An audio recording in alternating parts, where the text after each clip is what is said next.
సభకు అనుమతి ఇవ్వడం చిన్న విషయమేనని, ఇస్తే గొడవ వచ్చేది కాదంటూ సినీ నటుడు ఏపీ ఉప ముఖ్యమంత్రి పవన్ కళ్యాణ్ వివరణ ఇచ్చారు. పుష్కర కాలం తర్వాత మాట్లాడినా ఇంకా ద్వేషం పోకపోవడాన్ని ఊహించలేదన్నారు. 12 ఏళ్లలో అనేక మంది ఏపీ కాంట్రాక్టర్లు తెలంగాణలో పనిచేశారని, ఈ 12 ఏళ్లలో అనేక మంది తెలంగాణ కాంట్రాక్టర్లు ఏపీలో పనిచేశారని పవన్ కళ్యాణ్ గుర్తు చేశారు. రాష్ట్ర విభజనకు ఎప్పుడూ వ్యతిరేకం కాదన్న పవన్ కళ్యాణ్ ప్రాంతీయ విద్వేషాలు రగల్చడం రాహుల్ గాంధీకి మంచిది కాదని హితవు పలికారు.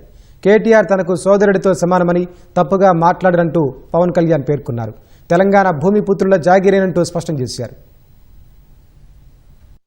చేసుకుంటే వెళ్ళమని చెప్పిన ఆర్గానిక్ ఎదుగుండేదేమో. నేను ఎలాగైనా పోటీ చేస్తాను. ఈ రోజు మీరు చెప్పండి, కొత్తగా నేను పోటీ చేయకపోవటాలు ఏం లేవు. మా వాళ్ళు చేస్తానే ఉన్నారు. అంత ఎసెప్టివ్ గా స్టేట్మెంట్ ఇవ్వాల్సి వచ్చింది. అంతేగాని దాని ఎదుగు కూర్చోమని ప్రీ ప్లాన్డ్ గాను అయ్యేం లేదని. తెలంగాణ 100% భూమిపుత్రులు జాగిరే కదా, దాన్ని ఎవడు కాదన్నారు. నేను అది కాదన్నా, నన్ను అడుగు పెట్టనివ్వను. తెలంగాణ భారతదేశంలో అంతర్భాగం కదా. నువ్వు రాకూడదు, ఇక్కడ హాస్పిటల్ ఆపరేషన్ చేయించుకుంటూ ఒక్కరు మాట్లాడచ్చు, 10 మంది మాట్లాడచ్చు. కానీ గద్దర్ గారు ఎప్పుడు ఇలా మాట్లాడలేదు. కేటీఆర్ గారు నాకు చాలా మంచి బ్రదర్ కైండ్ రిలేషన్షిప్. మా ఇద్దరికి అనేక సందర్భాల్లో కలిసాం. మా ఇద్దరికి చాలా పరస్పర ఇష్టాలు ఉన్నాయి. పాలసీల్లో ఒక మాట అటుంటది ఇటుంటది, కానీ ఆయన ఏమన్నారు నేను చూడలేదు. నాకు తెలిసి ఆయన తప్పుగా ఏం మాట్లాడుకుంటున్నారు తెలుసు. అదే ఇక్కడున్న మా నాయకులు ఎవరు పోటీ చేయట్లేదు కదా. ఇక్కడున్న ఆంధ్ర నాయకులు ఎవరు వెళ్ళట్లేదు. అక్కడ కూర్చున్నది పూర్తి తెలంగాణ బోన్ అండ్ బ్రాట్. అది పూర్తి నేలబిడ్డలు. అక్కడ భూమిపుత్రులు 14 నుంచి 24 దాకా ఎంతమంది తెలంగాణ కాంట్రాక్టర్స్ ఇక్కడ కాంట్రాక్టులు తీసుకున్నారు.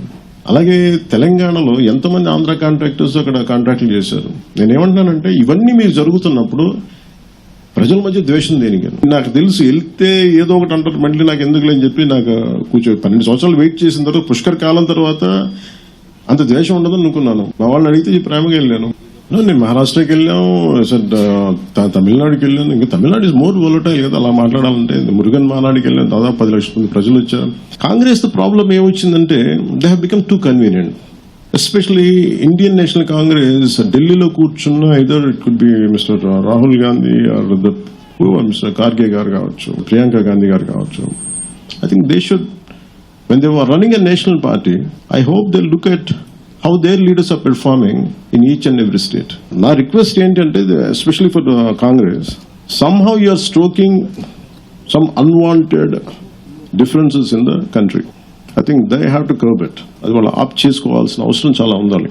ఇక రాహుల్ గాంధీ గారు మొత్తం దేశం కన్యాకుమారి నుంచి కాశ్మీర్ దాకా తిరిగి ప్రయోజనమే ఉంటే, మన దురదృష్టం ఆంధ్ర వాళ్ళకి ఏంటంటే ఏ భావన ఉందో ఎవరికి తెలియదండి. నిజంగా తెలంగాణ ప్రజలను చూస్తే ఎందుకు ముచ్చటేస్తుంటే తెలంగాణ అనే భావన ఉంటుంది. తమిళియన్స్ కి తమిళ్ వాళ్ళకి అని ఉంటుంది, గెలవాలి ఉంటుంది. ఆంధ్రాకి సబ్ రీజనలిజం ఎక్కువ, లేస్డ్ విత్ కాస్ట్.